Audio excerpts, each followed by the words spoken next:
Minorities, ਘੱਟ ਗਿਣਤੀਆਂ ਜਾਂ ਅਕਲੀਅਤਾਂ, ਇਹਨਾਂ ਨੂੰ ਪਾਕਿਸਤਾਨ ਦੇ ਵਿੱਚ ਪੂਰਾ ਤਹੱਫੁਜ਼ ਦਿੱਤਾ ਜਾਏ। ਇਹ ਫੈਸਲਾ ਦਿੱਤਾ ਸੀਗਾ ਸੁਪਰੀਮ ਕੋਰਟ ਆਫ ਪਾਕਿਸਤਾਨ ਨੇ ਅੱਜ ਤੋਂ 11 ਸਾਲ ਪਹਿਲਾਂ।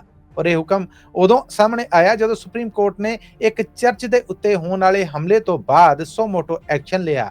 ਪਰ ਅਦਾਲਤ ਦੇ ਇਸ ਫੈਸਲੇ ਦੇ ਉੱਤੇ ਪਾਕਿਸਤਾਨੀ ਪਾਰਲੀਮੈਂਟ ਨੇ ਕੱਲ ਅਮਲ ਕੀਤਾ ਹੈ। ਪਾਕਿਸਤਾਨ ਦੀ ਨੈਸ਼ਨਲ ਅਸੈਂਬਲੀ 'ਚ ਹੁਕਮਰਾਨ ਜਮਾਤ ਮੁਸਲਿਮ ਲੀਗ ਨੂਨ ਵੱਲੋਂ ਇਹ ਬਿੱਲ ਪੇਸ਼ ਕੀਤਾ ਗਿਆ, ਜਿਹਦੀ ਹਮਾਇਤ ਦੇ ਵਿੱਚ 160 ਵੋਟ ਆਏ ਔਰ ਮੁਖਾਲਫਤ 'ਚ 70 ਵੋਟ ਆਏ। ਇਮਰਾਨ ਖਾਨ ਦੀ ਸਿਆਸੀ ਪਾਰਟੀ ਹੈ ਜਿਹੜੀ, ਉਹਦੇ ਵੱਲੋਂ ਨਾਅਰੇਬਾਜ਼ੀ ਕੀਤੀ ਗਈ। ਮੌਲਾਨਾ ਫਜ਼ਲੁਰ ਰਹਿਮਾਨ ਦੀ ਸਿਆਸੀ ਪਾਰਟੀ ਨੇ ਇਹਦੀ 35ਵੀਂ ਸ਼ਿਕ ਦੇ ਉੱਤੇ ਇਤਰਾਜ਼ ਕੀਤਾ ਹੈ ਕਿ ਇਸ ਬਿੱਲ ਦੇ ਤਹਿਤ ਕਾਦੀਆਨੀ, ਜਿਨ੍ਹਾਂ ਨੂੰ 1973 ਦਾ ਪਾਕਿਸਤਾਨੀ ਕਨਸਟੀਟਿਊਸ਼ਨ ਗੈਰ ਮੁਸਲਿਮ ਕਹਿ ਚੁੱਕਿਆ ਹੈ, ਯਾਨੀ ਉਹ ਮੁਸਲਮਾਨ ਨਹੀਂ, ਉਹਨਾਂ ਨੂੰ ਸਹੂਲਤ ਦਿੰਦਾ ਹੈ। ਇਸ ਕਰਕੇ ਅਸੀਂ ਇਹਦੇ ਤੇ ਇਤਰਾਜ਼ ਕਰਨੇ ਆ।